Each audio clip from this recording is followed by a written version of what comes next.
ചുറ്റും നടക്കുന്ന കാര്യങ്ങൾ ജഡ്ജി അറിഞ്ഞില്ലെങ്കിൽ നീതി നടപ്പാക്കാനാകില്ലെന്ന് ജസ്റ്റിസ് കെമാൽ പാഷ. ഹൈക്കോടതി ജഡ്ജി ജസ്റ്റിസ് കെമാൽ പാഷ.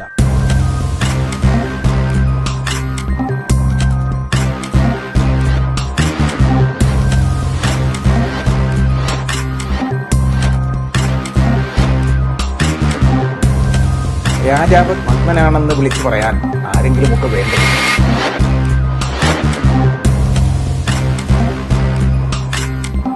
മറുപടി പറയാൻ അറിയാത്തത് കൊണ്ടല്ല ജഡ്ജസ് മറുപടി പറയാത്തത്.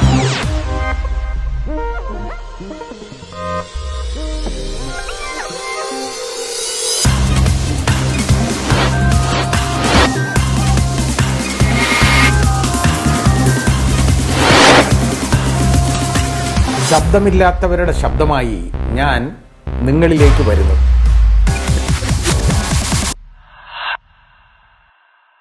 ഓരോ ദിവസവും നമ്മൾ കാണുന്ന ക്രൈംസ് എന്ന് പറയുന്നത് ഇപ്പോൾ വളരെ ഭീതിപ്പെടുത്തുന്നതായിട്ട് മാറിയിട്ടുണ്ട്. ഒരു ചെറുപ്പക്കാരൻ ഒരു വീട്ടിൽ കയറി 3 പേരെ തലക്കടിക്ക് കൊല്ലുന്നത് നമ്മൾ കണ്ടു. ലഹരിക്കടിമയാണ്. ഇപ്പോൾ ഇന്നലെ വെഞ്ഞാറമൂടിനടുത്ത് അതായുള്ള താമസക്കാരനായ അഫാൻ എന്ന് പറയുന്ന ചെറുപ്പക്കാരൻ, അവന് 23 വയസ്സേ പ്രായമുള്ളൂ. നല്ല ശരീരമുണ്ട്. 23 വയസ്സിൻ്റെ ആളൊന്നുമല്ല, അതിലും കൂടുതൽ ശരീരം കാണാനുണ്ട്. വിദേശത്ത് നിന്ന് വന്നതാണ്. അവൻ്റെ വാപ്പ വിദേശത്ത് ഫർണിച്ചർ ബിസിനസ് നടത്തുകയാണ്. അതിൽ അയാൾക്ക് ഒരുപാട് കടമുണ്ടായി. ഏതാണ്ട് 75 ലക്ഷം രൂപയുടെ കടമുണ്ട്. അത് വേണം, തീർന്നു കിട്ടണം. അയാൾ അവിടുന്ന് നാട്ടിൽ നിന്ന് എങ്ങനെയെങ്കിലും പണം എത്തിച്ചയക്കണം എന്ന് ഇവനോട് പറയുന്നു. അപ്പോൾ ഇവന് ഒരു പെൺ സുഹൃത്തുണ്ട്, ഫർസാന. ആ കുട്ടിയും ഇന്നലെ കൊല്ലപ്പെട്ട കൂട്ടത്തിലുള്ളതാണ്. അത് അഞ്ചൽ സെൻറ് ജോൺസ് കോളേജിൽ PG വിദ്യാർത്ഥിനിയാണ്. ഇവന് പൈസയ്ക്ക് വേണ്ടി ഇങ്ങനെ നടന്നു. ബന്ധുക്കളുടെ അടുത്തൊക്കെ ചോദിച്ചു. ആരും സഹായിക്കാൻ തയ്യാറായില്ല. ഇന്നത്തെ കാലത്ത് അത് എളുപ്പമുള്ള കാര്യമല്ല. അങ്ങനെ ഇരുന്നപ്പോൾ ഇവനെ ഇതാർക്കും അറിയില്ല, ഇവൻ ലഹരിക്ക് അടിമയാണെന്നും അറിയില്ല. അയാൾ ഒരു അന്തർമുഖത്വമുള്ള ഒരാളാണ്, ഇൻട്രോവേർട്ടാണ്. കാരണം കൂടുതൽ ആളുകളുമായിട്ട് ഇടപഴകാറില്ല. പക്ഷേ അവൻ്റെ വാപ്പ സ്നേഹിക്കുന്ന പോലെ തന്നെയാണ് അവൻ്റെ അനിയനെ സ്നേഹിച്ച് കൊണ്ടു നടക്കുന്നത്. മോട്ടോർ സൈക്കിളിലുമൊക്കെ ഇവനെ ആ അനിയനെ കൊണ്ടുപോകുന്നത് എല്ലാവർക്കും അറിയാം. അനിയന് 14 വയസ്സാണ് പ്രായം. അഫ്സാൻ എന്ന് പറയുന്ന അനുജൻ. ഇവൻ്റെ മാതാവ് ഇപ്പോൾ വളരെ ഗുരുതരാവസ്ഥയിൽ ആശുപത്രി കഴിയുകയാണ്. അവർ മരിച്ചില്ല, അവർ ക്യാൻസർ രോഗിയാണ്. അവരുടെ മുഖത്ത് വളരെ മാരകമായ മുറിവേറ്റിട്ടുണ്ട്. അത് വളരെയധികം അവർ ക്രിട്ടിക്കൽ സ്റ്റേജിൽ തന്നെയാണ് ഇപ്പോഴും കഴിയുന്നത്. അപ്പോൾ കൊലപാതകത്തിൻ്റെ എണ്ണം ചിലപ്പോൾ വീണ്ടും കൂടിയെന്നിരിക്കും. അപ്പോൾ 5 എന്നുള്ളത് ചിലപ്പോൾ ഇനി 6 ആവാൻ സാധ്യതയുണ്ട്. ഇത് ഈ ഇന്നത്തെ കാലത്ത് ഈ ലഹരി എന്ന് പറയുന്ന വസ്തുക്കൾ, അതായത് സിന്തറ്റിക് ആയിട്ടുള്ള ലഹരി, അതായത് മയക്കുമരുന്ന് എന്ന് നമ്മൾ പറയുന്ന സൈക്കോട്രോപിക് സബ്സ്റ്റൻസുകളാണ് ഈ സിന്തറ്റിക് ലഹരികളെല്ലാം. അപ്പോൾ അതിൻ്റെ പേരൊക്കെ നമ്മൾ പറയുക എന്ന് പറയുന്നത് തന്നെ ബുദ്ധിമുട്ടാണ്. അപ്പോൾ ഈ സ്റ്റാമ്പായിട്ട് MDMA എന്നൊക്കെ പറയുന്ന സ്റ്റാമ്പ് ഒക്കെ ഇതുപോലെ കിട്ടും. അതായത് ഇത് ഈ പറയുന്ന ഒരു 100 രൂപ മുടക്കി ഞാൻ ഈ പറഞ്ഞ ഒരെണ്ണം വാങ്ങിച്ചു കഴിഞ്ഞാൽ 48 മണിക്കൂർ തലച്ചോറും മരവിപ്പിക്കും. അതാണ് ചെയ്തുകൊണ്ടിരിക്കുന്നത്. ഇത് അധികമായി പോയാലോ മരിച്ചു, അപ്പോഴും തന്നെ തട്ടിപ്പോ. ഇത് നമ്മളെ വിദ്യാർത്ഥികളുടെ ഇടയിലൊക്കെ ഇന്നിപ്പോൾ സുലഭമാണ് എന്ന് പറയപ്പെടുന്നു. ഈ MDMA അതുപോലെ സ്റ്റാമ്പ്, MDMA സ്റ്റാമ്പ് എന്നൊക്കെ പറയുന്ന സാധനം നാക്കിലൊട്ടിക്കുന്നതാണ്. അതെടുത്ത് അത് മതി.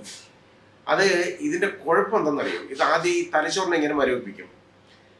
പിന്നെ ഇതില്ലാതിരിക്കാൻ പറ്റത്തില്ല. കാരണം ഈ മരവിപ്പ് വേണം, ഇല്ലെങ്കിൽ പറ്റത്തില്ല. ഇവരുടെ പെരുമാറ്റത്തിലൊന്നും നമുക്ക് അസ്വാഭാവികതയൊന്നും തോന്നത്തില്ല. പക്ഷേ അവർ വയലൻ്റ് ആയി കഴിഞ്ഞാൽ അതങ്ങ് അഗ്രവേറ്റ് ചെയ്തുകൊണ്ടിരിക്കും. എന്ന് വെച്ചാൽ വയലൻസ് എത്രമാത്രം കൂടാമോ അതുപോലെ ആവും. ഇപ്പം സ്കിസോഫ്രേനിയ എന്ന് പറയുന്ന ഒരു മെൻ്റൽ ഇൽനെസ് ഉണ്ട്. ഈ സ്കിസോഫ്രേനിയ ഉള്ളവരുടെ കുഴപ്പമെന്ന് പറഞ്ഞു കഴിഞ്ഞാൽ അവർക്ക് ദേഷ്യം വന്നു കഴിഞ്ഞാൽ ഇത് അഗ്രവേറ്റ് ചെയ്യും. അവരെ പിന്നെ പിടിച്ചാൽ കിട്ടത്തില്ല. അവരെന്ത് ചെയ്യുന്നൊന്നും അവർക്ക് പോലും അറിഞ്ഞുകൂടാ. ആ രീതിയിലാക്കുകയാണ് യഥാർത്ഥത്തിൽ ഈ തലച്ചോറ് മരവിക്കുന്ന ഈ ആളുകൾ. അങ്ങനെ ആകുകയാണ്. 48 മണിക്കൂർ നിൽക്കും ഇതിൻ്റെ എഫക്റ്റ്. ഇത് വലിയ താമസമില്ലാതെ ഇവർക്ക് ഭ്രാന്താവും, അല്ലെങ്കിൽ ഇതുപോലെ ജയിലിറക്കുന്നില്ലാവും. ഇപ്പം യവന് തന്നെ ഇനി വെളിയിൽ ഇറങ്ങാൻ പറ്റും. നമ്മളൊന്ന് ആലോചിക്കണം. ആദ്യം ചെയ്ത് എന്താ, പലരും ഇതും നടന്ന് സ്വർണ്ണമൊക്കെ ചോദിച്ചു. ഇപ്പം വല്യമ്മ, അതായത് അവൻ്റെ വാപ്പായുടെ ഉമ്മ, അവര് നേരെ അവരുടെ വീട്ടിലോട്ട് പോയി കേട്ടോ, പെരിങ്ങമല. അവിടെ ചെന്നിട്ട് അവരെ കഴുതിയൊക്കെ 95 വയസ്സുണ്ട്, കഴുതിയൊക്കെ ആരും അറിഞ്ഞില്ല. ഇവര് യഥാർത്ഥത്തിൽ ഈ മരണം അവർ മരിച്ചു കിടക്കുന്നത് അവർ സ്വാഭാവിക മരണമാണെന്നാണ് എല്ലാവരും വിചാരിച്ചത്, ഇവൻ പറയുന്നത് വരെ. കാരണം ഈ കഴുതിയൊക്കെ കൊന്നാണ് ത്രോട്ടിലിംഗ് ആണ്, കഴുതിയൊക്കെ കൊന്നു. 95 വയസ്സുണ്ട്. എന്നിട്ട് അവരുടെ ആ കഴുതേ കിടന്ന മാല എടുത്ത് കൊണ്ടുവന്ന് വിറ്റ് ആണ് ഈ ബാക്കിയുള്ളവരെ കൊല്ലാനുള്ള ചുറ്റിയ. അവൻ്റെ ഈ പൈസ ഒന്നും ഇല്ല കേട്ടോ, അതാ കാര്യം. ചുറ്റിയ, അതേപോലെ ഒരു കത്തി, ഇത് വാങ്ങിച്ചുകൊണ്ടാണ് പിന്നെ അങ്ങോട്ട് തുടങ്ങുന്ന പണി. പിന്നെ നേരെ പോയത് എവിടാന്നറിയോ, അടുത്ത ചുള്ളിമാനൂർ. അതായത് ഇവൻ്റെ വാപ്പായുടെ ജ്യേഷ്ഠൻ, അയാളും ഭാര്യയും കൂടെ താമസിക്കുന്നിടത്ത് ഇട്ടിരുന്നു. പ്രായമായ ആളുകളാണ്. രണ്ടുപേരെയും ഇതുപോലെ ചുറ്റിയിൽ വെച്ച് അടിച്ച് റെഡിയാക്കി അങ്ങ് കൊന്നു, കൊലപ്പെടുത്തി. അതിനുശേഷം അവൻ നേരെ അവൻ്റെ വീട്ടിലോട്ട് വന്നു. അപ്പോൾ അതിന് മുമ്പായിട്ട് ഈ ഈ ഈ ഫസാന എന്ന് പറയുന്ന ഈ പെൺകുട്ടിയെ അതിൻ്റെ വീട്ടിൽ നിന്ന് പോയി വിളിച്ചുകൊണ്ട് വന്നിട്ടുണ്ടായിരുന്നു, അവൻ്റെ വീട്ടിലേക്ക് കൊണ്ടുവന്നിരുന്നു. അവന് അന്നേരം തോന്നി, ഇപ്പം എന്തായാലും അവൻ ഇപ്പം ഇനി ജയിലിലുമൊക്കെ ആയിപ്പോവും, അപ്പം ഇവളെ സംരക്ഷിക്കാനും നോക്കാനും ഒന്നും ആരുമില്ല, എന്ന് അതിനെയും കൂടെ കൊന്നേക്കാൻ വിചാരിച്ചു. അതിനെയും ഇതുപോലെ ശരിപ്പെടുത്തി അങ്ങ് കൊന്നു. ഇത് കഴിഞ്ഞതിന് ശേഷം അപ്പം നോക്കിയപ്പോൾ അനുജൻ 14 വയസ്സേ ഉള്ളൂ, വളരെ ഒരു ഓമനയായ ഒരു കുട്ടി കേട്ടോ, വളരെ ഓമനത്തുള്ള ഒരു കുട്ടിയാണ്. അവനെ വളരെ ദാരുണമായിട്ട് അവനെ ഇതുപോലെ കൊല്ലുകയാണ് ചെയ്തത്. അതായത് അടിച്ചും കുത്തി വെട്ടി എല്ലാം കൊല്ലുകയാണ്. ഇത് ഒരു കില്ലിങ് സ്പ്രീ എന്ന് നമ്മൾ പറയാം. കാരണം ഇവൻ ഈ ചെയ്യുന്ന എന്താണെന്നൊന്നും ഇവനറിയില്ല ആ രീതിയിൽ ആ സമയത്ത്. കാരണം അവന് ഓരോ ഹാലുസിനേഷൻ ഇങ്ങനെ വന്നുകൊണ്ടിരിക്കും. അവൻ വിചാരിക്കുന്നത്, ഇപ്പം ഞാനിങ്ങനെ പോയി ഇപ്പം ഈ പെൺകുട്ടിയെ കൊന്നത് ഒരു കാര്യമില്ല, ഈ പെൺകുട്ടിയെ കൊല്ലാൻ, അതല്ല ഈ ഉപ്പാടെ ജ്യേഷ്ഠനെയും ഭാര്യയും അതേപോലെ തന്നെ ഇവരെ ആരെങ്കിലും കൊല്ലാൻ എന്തെങ്കിലും റീസൺ ഉണ്ടോ? ഒരു റീസണും ഇല്ല. അവൻ്റെ വാപ്പായ്ക്ക് അവിടെ കടമുണ്ട്, അത് തീർക്കണം. അയാൾ അതിന് പൈസ ഇവിടുന്ന് സംഘടിപ്പിച്ച് അയക്കാനായിട്ട് പറഞ്ഞു. ഇവനെ ചോദിച്ചു, കൊടുത്തില്ല. ഇതാണ് ഏറ്റവും അവന് തോന്നിയ ഒരു വിരോധം. അവനന്നേരം ആളുകളെടുത്തൊരു വൈരാഗ്യം വന്നു, ബന്ധുക്കളുടെ. എവിടെയൊക്കെ ബന്ധുക്കളുണ്ടോ അവരെല്ലാം, കൈ കിട്ടിയവരെല്ലാം അവൻ കൊന്നു, 5 പേരെ. ഇത് കൊന്നതിന് ശേഷം നേരെ പോലീസ് സ്റ്റേഷനിൽ പോയിട്ട് അവിടെ പോയി അങ്ങ് കുറ്റസമ്മതം നടത്തി. ഞാനിതുപോലെ എല്ലാവരെയും കൊന്നിട്ടിട്ടുണ്ട്, റെഡിയാകുന്ന പറഞ്ഞു. അതായത് ഒരു 2-3 മണിക്കൂർ കൊണ്ട് ഒരു 30 കിലോമീറ്റർ ചുറ്റളവിൽ സഞ്ചരിച്ച് ആണ് ഈ 3 സ്ഥലങ്ങളിൽ ഇവൻ ഈ കൊലപാതകങ്ങൾ മുഴുവൻ നടത്തിയത്. ഇത് മുഴുവൻ ഇതിൻ്റെ രാസലഹരിയുടെ അതിൽ തന്നെയാണ്, അല്ലാതെ വേറൊന്നുമല്ല. ആ സിന്തറ്റിക് ആയിട്ടുള്ള മരുന്ന്, ഇതുപോലുള്ള സൈക്കോട്രോപിക് സബ്സ്റ്റൻസ് കഴിച്ചിട്ട് ബോധമില്ലാതാകുന്നതാണ്. ഇത് ഒരുപാട് പെരുകിക്കൊണ്ടിരിക്കുക നമ്മുടെ നാട്ടിൽ.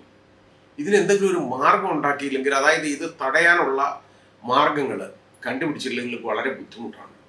യഥാർത്ഥത്തിൽ നമ്മുടെ ആളുകൾ ചെയ്യേണ്ടത് എന്താണെന്നറിയോ, വീടുകളിൽ നോക്കണം ഇത്.